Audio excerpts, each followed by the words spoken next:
কলকাতা হাইকোর্টে দ্বারস্থ হয়েছেন, আদালতে দ্বারস্থ হয়েছেন শুভেন্দু অধিকারী এবং এর মধ্যেই যে খবর হাইকোর্টে গেলেন হুমায়ুন কবির, এবার আদালতে হুমায়ুন কবির। দর্শক দেখতে পাচ্ছেন হাইকোর্টের ভিতরে শুভেন্দু অধিকারী বিপদে পড়ে শুভেন্দু অধিকারীর শাস্তি হয় আজকে। এদিকে আজ পশ্চিমবঙ্গের হাইকোর্টে শুভেন্দু অধিকারীর শাস্তি হয় হুমায়ুন কবিরের মামলায়। পশ্চিমবঙ্গে ধ্বংসলীলা হয়, রাজনীতির মধ্যে আবারও মমতা ব্যানার্জি ক্ষমতায় আসবে, এই নিয়ে নরেন্দ্র মোদীও বিপদে। মুখ্যমন্ত্রীর গতকালের হুঁশিয়ারি আর তারপর ব্যাক টু ব্যাক অ্যাকশন। জালে 3 আয়োজক, এবার হুমায়ুনকে জিজ্ঞাসাবাদের নোটিশ। মুখ্যমন্ত্রীর কড়া হুঁশিয়ারির পর পুলিশের অ্যাকশন। আম জনতা উন্নয়ন পার্টি AJUP বিধায়ককে হুমায়ুন কবির, তাকে পুলিশের জোড়া নোটিশ। আমাকে 104 বার হাইকোর্টে যেতে হয়েছে। একই কাণ্ড, এবার কি হুমায়ুন কবিরকে শ্রীঘরে যেতে হবে? গ্রেফতার হবেন হুমায়ুন কবির। ভরতপুর এবং রেজিনগর এই দুটো এলাকা থেকে, এই দুটো বিধানসভা থেকেই জয়লাভ করেছেন হুমায়ুন কবির। নওদার বিধায়ক হুমায়ুন কবিরকে হাজিরার নোটিশ। হুমায়ুন কবিরের বাড়িতে পুলিশ। মুখ্যমন্ত্রীর হুঁশিয়ারির পরই অ্যাকশন। আম জনতা উন্নয়ন পার্টি নেতা হুমায়ুন কবিরের উস্কানিমূলক মন্তব্যে লাগাম টানতে কঠোর পদক্ষেপের হুঁশিয়ারি দিয়েছিলেন শুভেন্দু অধিকারী। আর একটা জানার আবার নির্বাচিত হয়েছে বিজেপির টাকায়, সে বলছে আমি মুসলমানদের সংগঠিত করে এমন সেটা গরম করে দেব তখন ওরা পথ খুঁজে পাবে না। বুঝুন, মুসলমানদের প্রতিনিয়ত খারাপ ভাষায় গালিগালাজ করে শুভেন্দু অধিকারী। আজকে দেখতে পারি হুমায়ুন কবিরের মামলায় শুভেন্দু অধিকারী হাইকোর্টে উঠে এবং হাইকোর্টে শুভেন্দু অধিকারীর খারাপ অবস্থা হয়। দর্শক শ্রোতা, পশ্চিমবঙ্গের রাজনীতির মধ্যে অসংখ্য স্বৈরাচারী করে এই শুভেন্দু। এখন ভারতের প্রত্যেকটা মুসলমান একজুট হয় এবং শুভেন্দু অধিকারীর বিরুদ্ধে অ্যাকশন নেয়। তাই কলকাতা হাইকোর্ট এই কঠিন পদক্ষেপ নেয়। আপনারা দেখতে পারবেন এই মুহূর্তে শুভেন্দু অধিকারীর অবস্থা এবং পশ্চিমবঙ্গের রাজনীতির গোপনে প্রকাশ্যে অসংখ্য ঘটনা ঘটতেছে। সবকিছু আপনাদের সামনে তুলে ধরবো, বিশেষ করে হুমায়ুন কবিরের অ্যাকশনগুলা এবং হুমায়ুন কবিরও যে বিপদে পড়ে, এটাও দেখতে পারবেন। একদিকে যেখানে মুখ্যমন্ত্রী একেবারে সরাসরি হুঁশিয়ারি দিয়েছেন হুমায়ুন কবিরকে, এইরকম ভাবে বেলাগাম কোনো মন্তব্য কোনোভাবেই বরদাস্ত করা হবে না। আর এর মধ্যেই যে খবর হাইকোর্টে গেলেন হুমায়ুন কবির। বিতর্কিত মন্তব্যের পর এবার আদালতে হুমায়ুন কবির, তার বিরুদ্ধে যত মামলা একত্রিতভাবে শুনানি হোক এবং অন্তর্বর্তী রক্ষা কবচ চাওয়া হয়েছে এমনটাই জানতে পারা যাচ্ছে। এবার হাইকোর্টের দ্বারস্থ হুমায়ুন কবির, রক্ষা কবচ চাইছেন তিনি। তার বিরুদ্ধে যত মামলা একত্রিতভাবে শুনানি হোক, এটাও তার আবেদন বলে জানা যাচ্ছে। আমরা জানবো এই বিষয়ে আরো ডিটেলে। অর্ণবাংশু নিয়োগী রয়েছেন টেলিফোন লাইনে প্রতিনিধি। অর্ণবাংশু, কি বক্তব্য হুমায়ুন কবিরের?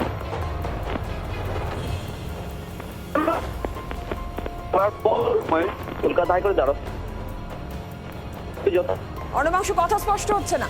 অর্ণবাংশুর সঙ্গে আমরা আবারও যোগাযোগ করার চেষ্টা করছি। একদিকে যেখানে মুখ্যমন্ত্রী স্পষ্ট হুঁশিয়ারি দিয়েছেন, কোনোভাবেই কোনো রকম বেলাগাম মন্তব্য বরদাস্ত করা হবে না, লাগাম ছাড়া মন্তব্য বরদাস্ত করা হবে না, স্পষ্ট হুঁশিয়ারি মুখ্যমন্ত্রী শুভেন্দু অধিকারীর। আর এর মধ্যেই যে খবর, এবার আদালতে যে গেছেন হুমায়ুন কবির, রক্ষা কবচ চাইছেন তিনি। তার সব মামলার একত্রিতভাবে শুনানি হোক এমনটাই আর্জি তার। আরো জানাবেন অর্ণবাংশুর সঙ্গে আবারও যোগাযোগ করেছে। অর্ণবাংশু, সেটা হচ্ছে হুমায়ুন কবির বিতর্কিত মন্তব্য করার পর তিনি আজ কলকাতা হাইকোর্টে এসেছিলেন নতুন মামলা দায়ের করার জন্য। তার মামলার বক্তব্য হচ্ছে তার বিরুদ্ধে যত মামলা রয়েছে সেই মামলাগুলিকে একত্রিতভাবে এক জায়গায় শুনানি হোক। দ্বিতীয়ত, ওই প্রত্যেকটা মামলা ক্ষেত্রে একটা ইন্টারিম অন্তর্বর্তীকালীন প্রোটেকশন তিনি চেয়েছে। যে মামলাটি তিনি নিয়ে সশরীরে এসে স্বাক্ষর করে গিয়েছেন, মামলাটি আগামী সপ্তাহে শুনানির সম্ভাবনা রয়েছে। ধন্যবাদ অর্ণবাংশু।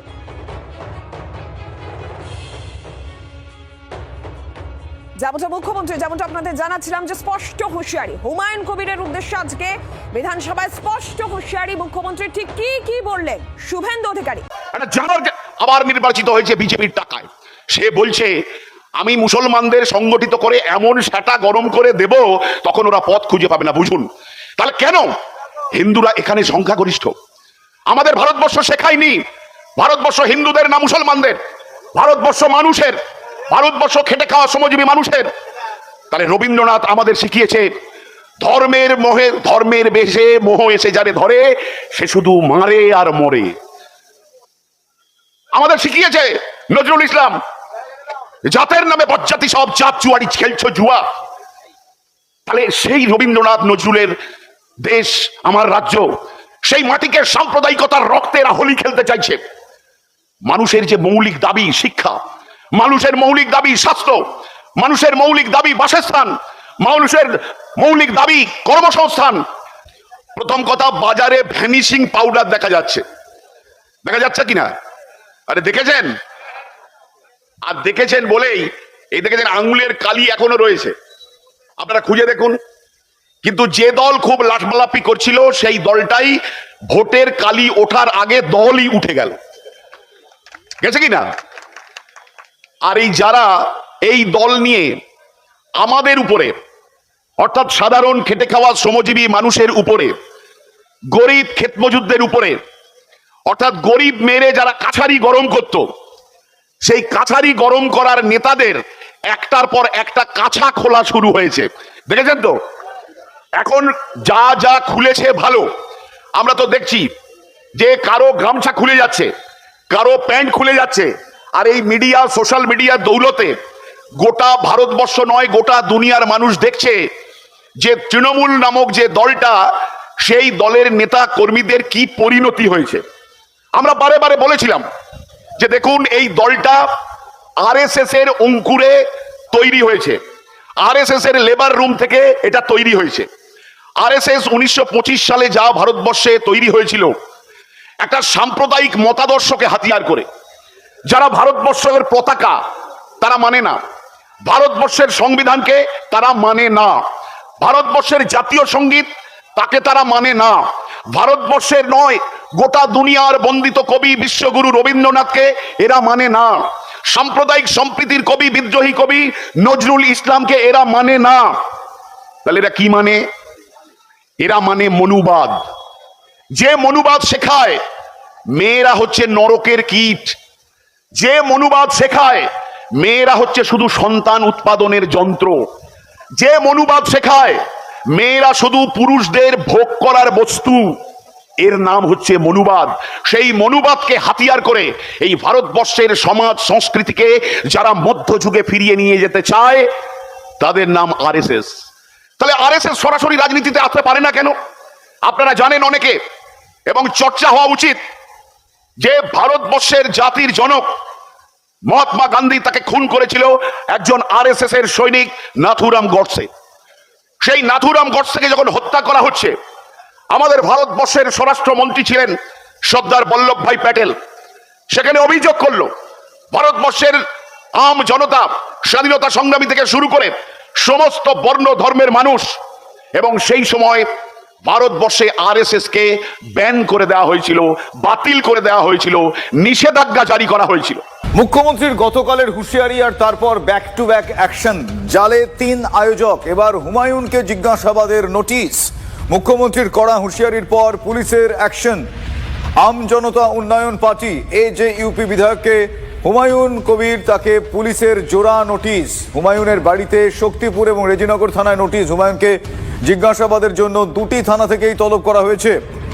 উস্কানিমূলক মন্তব্যে এবার কি তাহলে গ্রেফতার হওয়ার পথে হুমায়ুন কবির? এ প্রশ্ন এই মুহূর্তে জারি রয়েছে।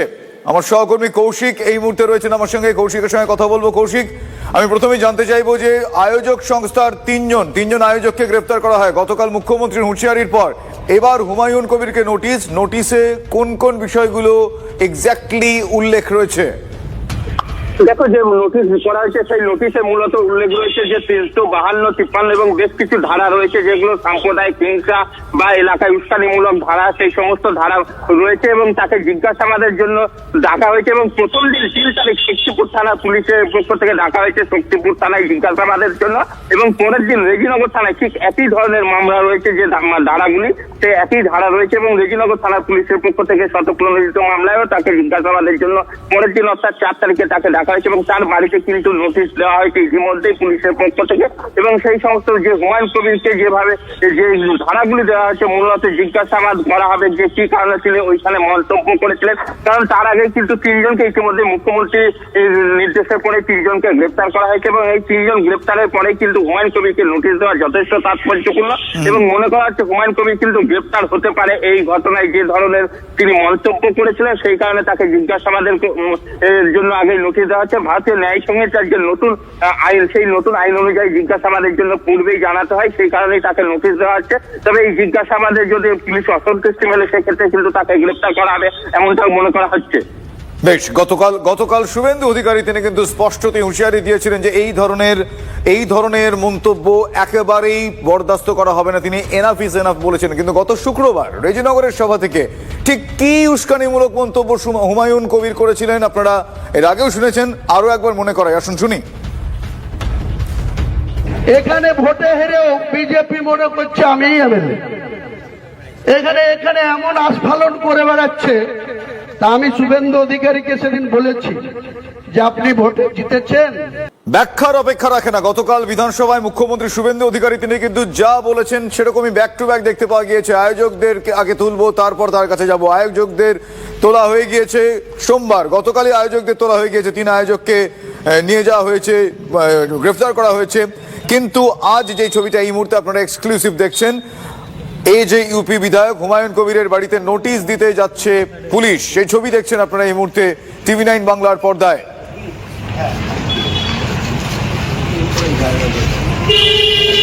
প্রদীপ্ত আমার সহকর্মী এই মুহূর্তে রয়েছেন। প্রদীপ্ত, যেরকমটা শুভেন্দু অধিকারী বলেছিলেন সেরকমটা কিন্তু back to back in action দেখতে পাওয়া যাচ্ছে যে কোনো রকম এই ধরনের পরিস্থিতি বরদাস্ত করা হবে না, সেরকমই নোটিশ গিয়েছে। তাহলে কি এই বদলের বাংলায় এই যে গুন্ডা দমন, মানে গুন্ডাগিরি তো বিভিন্নভাবে হয়েছে, গত 15 বছর আমরা দেখেছি যে কিরকম ভাবে চলেছে, সেখানে কুকথার ফুলঝুরি, সেই কুকথাও রেয়াত করা হবে না, ব্যাক টু ব্যাক অ্যাকশন হবে, র্যাপিড অ্যাকশন হবে। এটা কি তারই নমুনা বা সূত্রপাত বলে মনে হচ্ছে?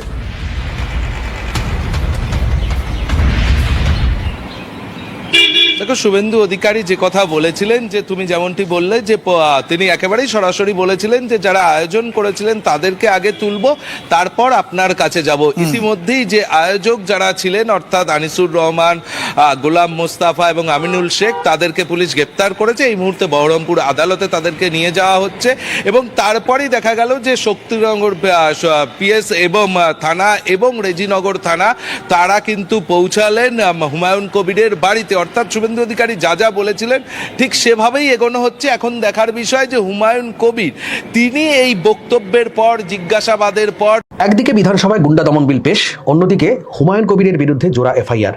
এক ঢিলে 2 পাখি মারতে চাইলেন মুখ্যমন্ত্রী শুভেন্দু অধিকারী, কিন্তু কেন? পুষ্পা বলেছিল ঝুঁকে গানে, এই একই পরিণতি ওই নয়ডার এমএলএটার হবে যদি ভাষা সংযত না করে। অতীতেও হুমায়ুন হাজার কুকথা বলে বারবার পার পেয়ে গেছেন, কিন্তু এবার স্যাটা ভাঙা প্রশ্নে মুখ্যমন্ত্রীর যা কঠোর অবস্থান তা নিশ্চিতভাবেই তাকে বিচলিত করবে। এত কঠোর অবস্থান নিলেন কেন মুখ্যমন্ত্রী শুভেন্দু অধিকারী? আমরা কথা বলবো। আমার সঙ্গে রয়েছেন দ্য ওয়ালের editor in chief Shankhadeep Das. কোথাও কি মুখ্যমন্ত্রী মানে প্রথম রাতেই বিড়াল মারার একটা পরিকল্পনা, সেরকম কিছু একটা কড়া বার্তা দেওয়ার জন্য যে জোড়া এফআইআর একেবারে শুরুতেই, এবং যথেষ্ট আক্রমণাত্মকভাবে বিধানসভায় অন রেকর্ড সব বললেন? দেখো, এটা হচ্ছে যে রাজনীতিতে সময়ের গুণে অনেক ঘটনা বড় হয়ে যায়। হুমায়ুন কবির যে কুকথা বলেন এটা নতুন নয়, মমতা বন্দ্যোপাধ্যায় জমানায় প্রচুর বলেছেন, ইদানিং বিজেপি ক্ষমতা আসার পরেও বলতে শুরু করেছিলেন। আজকে মুখ্যমন্ত্রী শুভেন্দু অধিকারী যেভাবে রিয়াক্ট করেছেন তাতে, এবং যেভাবে বলেছেন যে এনাফ ইজ এনাফ, এবং আগামী দিনে এরকম বক্তৃতা দেওয়ার আর সুযোগ আপনি পাবেন না, আপনার মুখ থেকে আর এরকম বেরোবে না, সেই বন্দোবস্ত, সেই সবক আমি শিখিয়ে দেবো। এখন দেখো, এই যে কড়া কথা, আমার যেটা ব্যক্তিগতভাবে মনে হয় এটা দুখানা দিক আছে। একটা হচ্ছে পলিটিক্যাল দিক, রাজনৈতিক দিক, আর দুই হচ্ছে প্রশাসনিক দিক। পলিটিক্যাল ব্যাপারটা দেখো, একজন সংখ্যালঘু নেতা যদি পুলিশের বিরুদ্ধে কড়া কথা বলেন এবং মুখ্যমন্ত্রীর উদ্দেশ্যে কড়া কথা বলেন, তাহলে তাকে পাল্টা কড়া কথা শোনানো, এইটা বিজেপির পলিটিক্সকে শুট করে। বেশ, বিজেপির রাজনীতিতে এটা ভালোভাবেই যায়। একটা সংখ্যালঘু নেতাকে, এবং তিনি যদি বেয়াদবি করেন তাহলে তাকে কঠোর কথা শোনানো, এটা বিজেপির লাইনের মধ্যে, একদমই পলিটিক্যাল লাইনে। দুই হচ্ছে যেটা তুমি বললে, একদম ঠিক বলে, প্রথম রাতে বিড়াল মারা, সেটা হচ্ছে যে হুমায়ুন কবির যে ভাষায় পুলিশ এবং মুখ্যমন্ত্রীর উদ্দেশ্যে কথা বলেছেন সেটা সুষ্ঠু রাজনৈতিক ভাষা নয়। একটা হচ্ছে যে সেটা একটা কদর্য ব্যাপার আছে, যে আলটিমেটলি মুখ্যমন্ত্রীর পদ রাজনৈতিকভাবে যেই থাকুন না কেন, মুখ্যমন্ত্রীর পদ, একদম তার উদ্দেশ্যে তুমি এই কথা বলতে পারো না। দুই, পুলিশ যে ল এনফোর্সিং এজেন্সি, তাকে উদ্দেশ্য করে তুই বাজে কথা বলতে পারো না, এবং তুই বললে পার পেয়ে গেলে তাহলে প্রেসিডেন্স হয়ে থাকলো। এর আগে কি হয়েছে, এর আগে এরকম কুকথা মমতা বন্দ্যোপাধ্যায়ের সময় বলেছেন হুমায়ুন কবির, কিন্তু সেটাকে ইগনোর করেছিল তৃণমূল। তার কারণ হচ্ছে যে তৃণমূল জানতো যে একে যদি ধরি, একে যদি স্পর্শ করি এটা নিয়ে, তাহলে একটা মুসলিম ব্যাকল্যাশ হতে পারে, একটা সংখ্যালঘু ব্যাকল্যাশ হতে পারে।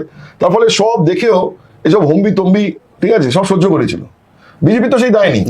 দর্শক আপনারা তো দেখলেন এখানে কি কথা হচ্ছে। এখানে আমরা দেখতে পাচ্ছি শুভেন্দু অধিকারীকে নিয়ে কথা হয়, পশ্চিমবঙ্গের রাজনীতি নিয়ে কথা হয়ে গেছে। এই বিষয়গুলো থেকে এবং পশ্চিমবঙ্গের রাজনীতি নিয়ে আপনার মন্তব্য কি, আপনার গুরুত্বপূর্ণ মন্তব্যটা অবশ্যই আপনারা আমাদের কমেন্ট বক্সে লিখে যাবেন। সর্বশেষ আপনাদের কাছে আমাদের ছোট্ট রিকোয়েস্ট থাকবে, আপনারা আমাদের চ্যানেলে নতুন দর্শক হয়ে থাকলে চ্যানেলটি সাবস্ক্রাইব করবেন এবং পাশে থাকা বেল বাটনটি বাজাবেন, যাতে করে নেক্সট ভিডিওটা সবার আগে আপনাদের কাছে পৌঁছে যায়। ধন্যবাদ।